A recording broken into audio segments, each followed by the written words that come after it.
I had somebody at the last race ask me, do you have a pre-race routine that you go through? So I just wanted to share a couple of them. Number one is I try to get as much ready as I can the night before. I don't like to worry about things in the morning.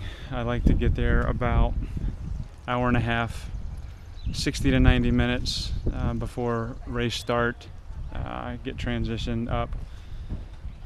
I usually stop at a gas station before the race to use the restroom. The porta potties are almost always just completely full there.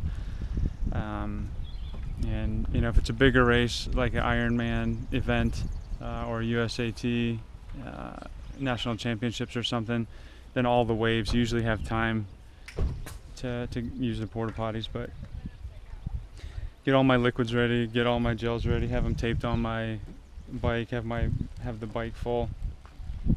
For sprint distances, I don't put any water on the bike. It's just not worth it. Olympic, I'll put some in there just in case I'm thirsty during the ride.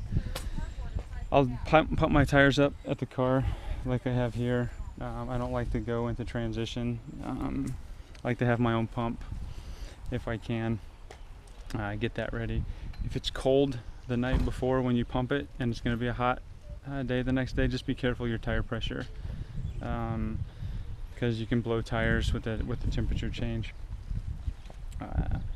So do as much as I can the night before, as much as I can before I get to transition, and then once I get to transition, I like to set it up, make it really simple. I usually, if they're not playing music, I'll usually pop headphones in, have some songs that I like to listen to that, you know, get me pumped up for the event. So I don't like bringing a bunch of extra things to a race. I just think it's a waste. I used to bring extra tires and tubes and helmets and wetsuits, and it's just not necessary. There's a lot of people that'll pack that if you happen to forget it. You know, they'll have something for you. I've even seen wheels. People forget wheels and crazy stuff like that. So, but anyway, so I'm just doing this last minute transition prep out here before I go and set it up. I usually wear flip-flops to transition, and I just slide them off right before the swim start. If the transition is set up in a pretty open way, I'll move my bag over to the side so I don't have to deal with it right next to my bike. It's just too clunky with all the bikes going in and out. That's about it. Pre-race routine.